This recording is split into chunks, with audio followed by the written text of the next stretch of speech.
Estamos en Buenos Aires, en el estudio del doctor Hugo Biagini, a quien damos la bienvenida. Hola Hugo, ¿cómo estás? Bienvenidos todos ustedes al pensamiento alternativo. Muchas gracias. Entonces, gracias por recibirnos y bueno, nos encantaría charlar un rato con vos y hacerte algunas preguntas sobre este diccionario pues tan increíble y tan útil y que queremos que se conozca en los Estados Unidos, ¿verdad? Entonces, la pregunta primera que le hacemos a Hugo Biagini, quien es pues investigador del CONICET, profesor de la Universidad de Lanús y escritor sobre todo, investigador de América Latina, pensamiento latinoamericano y filósofo. Le preguntamos qué es un diccionario de pensamiento alternativo, qué diferencia tiene con una historia de las ideas o con un diccionario de pensamiento latinoamericano. Sí. ¿Por qué es alternativo? Una contradicción en los términos y más de uno ha puesto un reparo, es decir, si es algo de alternativo significa entre otras cosas, digamos, de no codificable, que no es con una estructura fija y determinada, sino que es lo distinto, lo nuevo, lo variable, etcétera, ¿no? Entonces como que es un producto, un fruto mucho de la imaginación, de la utopía, de lo diferente, ¿no? En un corpus donde está todo, digamos, sí, sistematizado, alfabetizado, etcétera, etcétera, aparece una contradicción en los términos, ¿no? De todas maneras, no lo es si pensamos mucho en el porqué de la motivación que nos llevó a nosotros con el maestro Arturo Andrés Roy, uno de los principales filósofos latinoamericanos, que ha existido hasta hace muy pocos años, pero cuya obra sigue siendo objeto de tesis y de toda clase de acercamientos. Bueno, la idea con don Arturo, fue precisamente que frente a una época en la cual se decía que no había nada para oponer al pensamiento, digamos, o a la ideología del establishment, del statu quo, de aquello de lo cual nadie podía demasiado alejarse, en definitiva del modelo neoliberal, del Estado ultramínimo, de los ajustes salariales, de la privatización del mundo, etc. Nosotros quisimos demostrar que se podían recopilar categorías, conceptos, nociones e ideas que precisamente se oponen a eso que se ha llamado el pensamiento único. Frente al pensamiento único, por ejemplo, la McDonaldización de la cultura es un ejemplo de pensamiento único. La neoccidentalización del mundo, el creer que solamente en la cultura occidental, nordatlántica, equivalente al hombre culto, pudiente, europeo, etcétera, etcétera, se encuentra la verdadera civilización, la única verdad posible, etcétera, etcétera. Frente a este auge de la globalización financiera, de lo que representó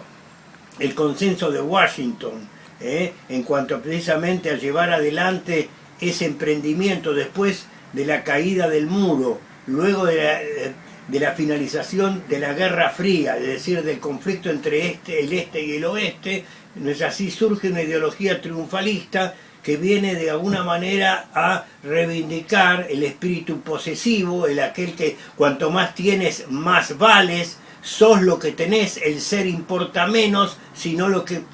que hay que demostrar es que uno ha llegado a acumular, a tener bienes, a ser una persona, como se decía antes, honorable, no es así, patrimonial, que aporta financieramente a la comunidad, en mayor o menor grado, etcétera, etcétera. Bueno, entonces la idea de recoger una serie de conceptos, como dijimos, en una obra, digamos así, metódica, fue en primera instancia una demostración, demostración a supuestas verdades como las que proclamó la señora Thatcher, que fue una de las, de alguna manera, las que junto con Reagan y Pinochet, miren qué personajes, trataron de llevar adelante esa especie de guerra santa, de que se está con Occidente y con el capitalismo a ultranza, o se está fuera del mundo, fuera de la historia. Es el fin de las ideologías, el fin de las utopías, no hay forma de pensar otro mundo posible fuera del que está regido por el mercado, un mercado al cual no hay que ponerle ningún límite, ninguna restricción, porque así es como se lograría el mejor de los mundos posibles, es decir, una especie de libertad para todos, que en el fondo es el libertinaje del zorro en medio de un gallinero, es decir, donde todos terminamos más o menos a las patadas, más o menos devorados por los poderosos, no hay límite, no es así, a las grandes empresas, a las multinacionales, etcétera, etcétera. Lo que es bueno para la General Motors es buena para el país y el mundo. Bueno, eso sería un poco la idea de crear un diccionario frente a lo que decía esta señora Thatcher. Se lo decía nada menos que a los poderosos sindicatos ingleses, a las unions, en el sentido que no había forma de salir, there's no alternative, frente, no es así, a esto que empieza a instalarse, como este modelo neoconservador, que en muchos países todavía sigue dominando, el caso de Estados Unidos, el caso de Europa, y muchos otros lugares, a diferencia de lo que ocurre en nuestra América Latina hoy en día, que estamos precisamente imbuidos en distintos gobiernos de esa idea de apartarse de la concepción esta mercantilista, de la idea de que el hombre es un lobby para el hombre, y entrar por el camino de la solidaridad, el camino, digamos así, de la justicia social, de la igualdad, de la creencia en la utopía, en la transformación, en lo que creyeron tantos jóvenes en distintas generaciones, es decir, que la posibilidad de cambiar el mundo es algo que estaba en muchas épocas como al alcance de la mano, en el caso, por ejemplo, de los famosos 60 con el Mayo francés, lo que representó en Estados Unidos en esa época también, el mismo hipismo, fue precisamente una especie de reacción frente a la ideología del consumismo, y que a un autor chileno, para representar esa especie de obsesión o de idea fija de adicción, dijo, lo tradujo en una expresión muy gráfica como es aquella de que el consumo me consume, es decir, termino no siendo nada, me transformo en una simple mercancía. Bueno, entonces eso es un poco a grandes rasgos el motivo por el cual nosotros quisimos acá reivindicar algunos conceptos fundamentales para los derechos humanos, para la idea de un mundo más equitativo,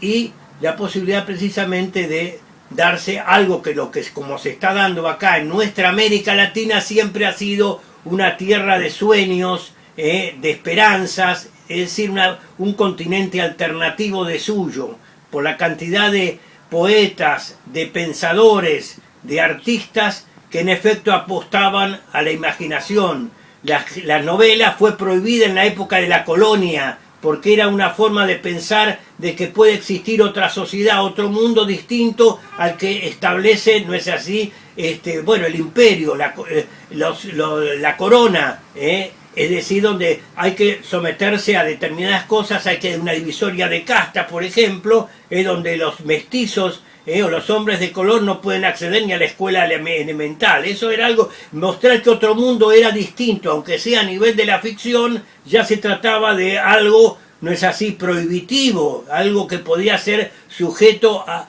considerado una herejía. El pensamiento alternativo tiene muchos aspectos comunes con la herejía. Frente al dogma, frente a algo preestablecido, fijo, y de la cual no podemos movernos ni apartarnos, porque ser sujetos de escarnio, ser sujetos de condena, de persecución, y como ha habido en nuestra América tantas generaciones que han sido inmoladas, luchando precisamente por cosas elementales como el pacifismo, es decir, el evitar las luchas fratricidas entre nuestras propias naciones, y los jóvenes siendo cabecera de lo que se llama esto así muy en términos técnicos como la objeción de conciencia, el negarse olímpicamente más allá de lo que los riesgos que podía traer aparejados de la cárcel, la tortura, el escarnio, como pasó con Cassius Clay, por ejemplo, cuando no quiso ir a pelear a la guerra de Vietnam, ¿no es así? Digamos, un espíritu precisamente donde tratamos de humanizar al mundo y no, digamos, de reducirlo a identidades negativas, es decir, de conquista, de avasallamiento, de atropello, de dominación. Entonces, el diccionario tiene detrás, es un proyecto que tiene detrás una propuesta ética, una propuesta política y no solamente un contenido filosófico o histórico. Bueno, todo es filosofía en el sentido más amplio, como es también política, como es la mayor parte de las cosas. La cultura va con una cultura donde no puede, digamos así, conectarse con lo social, con las realizaciones humanas, etcétera. En realidad es como que de alguna manera que le falta algo, le falta una pata, le falta un brazo, es decir, es algo casi...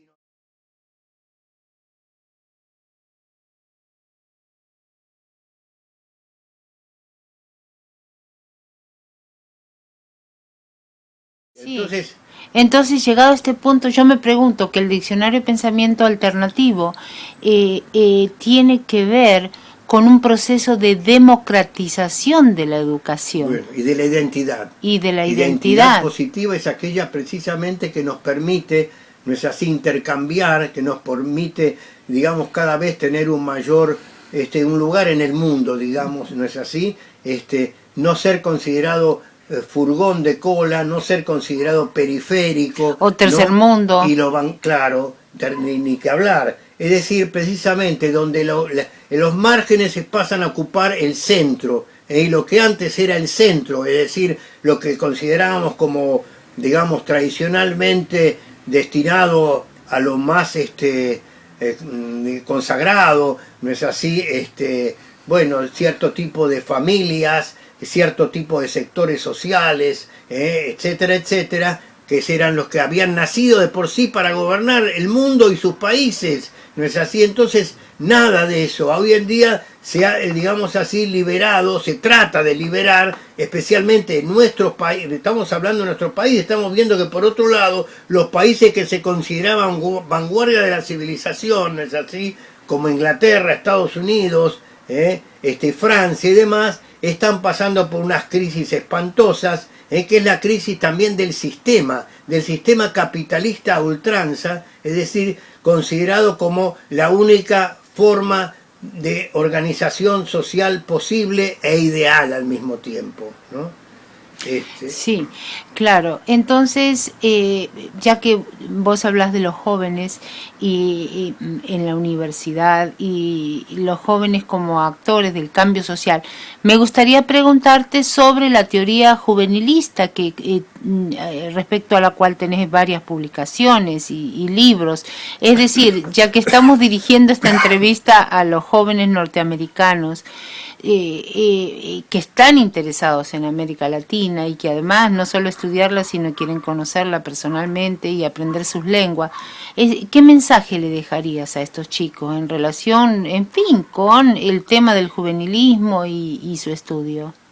Claro, bueno, precisamente sería como una de las grandes metas o motivos de estudio, pero al mismo tiempo de reapropiación, de resignificación, este ideario juvenilista, que ha sido expresado por un lado en los hechos, en la práctica, lo que estamos hablando, a través de la historia se ha visto el papel que han ocupado los jóvenes, no solo en las guerras donde los consideraban como algo valioso, sino precisamente en las luchas sociales también, en la emancipación política, etcétera, etcétera, ¿no es así? Entonces, esa especie de formar como fuera el protagonista, uno de los grandes protagonistas históricos del cambio social, la juventud.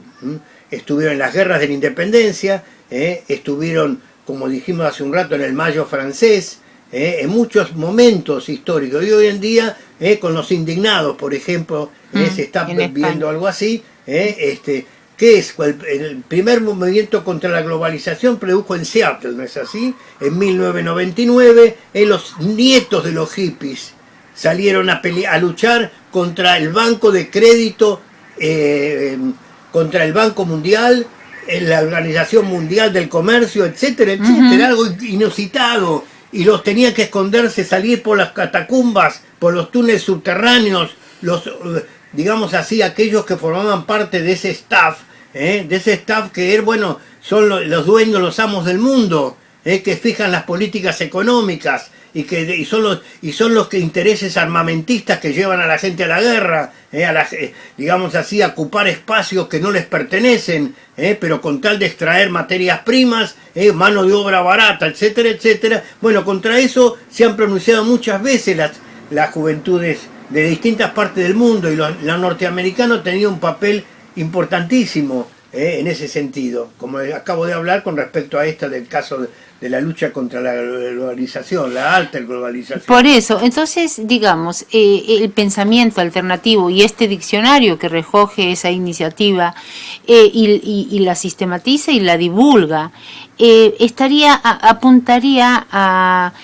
una nueva universidad mucho más popular, mucho más abierta, pero también con injerencia en el cambio social. Es decir, como que la universidad ya no sería un sitio en donde se estudia teóricamente los problemas del mundo, sino que habría como una especie de participación contemporánea a los hechos sociales. Claro, es decir, que tendría una voz cantante, nada menos. ¿Dónde podemos esperar que se resuelvan los problemas de desarrollo, no es así, los problemas tecnológicos, etcétera, si no es a partir de los que más saben, de los que han estudiado, de los que no es así, se han preparado para eso? Pues no, justamente son los que menos cuentan, los más capacitados. No se tiene la universidad como institución pública, generalmente se pasa por alto, no es motivo de consulta ni del Fondo Monetario Internacional, que son los que rigen los destinos, no es así, de la mayor parte de las naciones, y que nos endeudan hasta el techo, y con deudas infinitas que tienen que pagar las generaciones enteras, y no logran salir nunca de ese círculo vicioso de la dependencia económica, cultural, tecnológica, etcétera, etcétera. Entonces, el día que las universidades puedan ser objeto de, como se decía, la casa de la esperanza, porque es aquellos que pueden dar una mirada mucho más objetiva e imparcial acerca de cómo se deben tratar las cosas. Por las cosas entiendo la naturaleza, entiendo también y el las arte personas, claro, y también el arte, la cultura. Desde ya, por eso mismo, estaríamos mucho mejor si los que gobiernan gobiernan así los estados, gobiernan las ciudades, etcétera, etcétera, fueran gente salida de la universidad, pero no olvidada de lo que se enseñó en la universidad, esa universidad concientizadora, una universidad comprometida, no es así, con las causas populares, comprometida también para luchar contra la injusticia. A eso me refiero de universidad, no solamente una cuestión, como una especie de templo así del saber, impoluto, ¿no? Indiferente.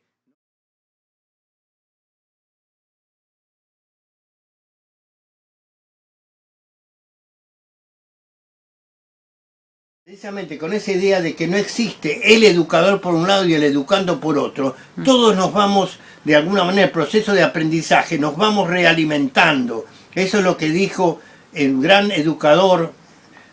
Paulo Freire, en Brasil, cuando fundó la pedagogía del oprimido, denunciando precisamente el estado de cuestión de las grandes masas analfabetas y viviendo en las favelas en su propio país. Entonces, frente a eso, la pedagogía de la liberación, en la cual dejan concretamente de establecerse esa pirámide entre el alumno, que es un puro oído contra el cual lucharon tantas generaciones de estudiantes, y el profesor, que es como el monstruo sagrado de la palabra exclusiva, el saber por un lado y la ignorancia por otro. No, Paulo Freire decía, se trata de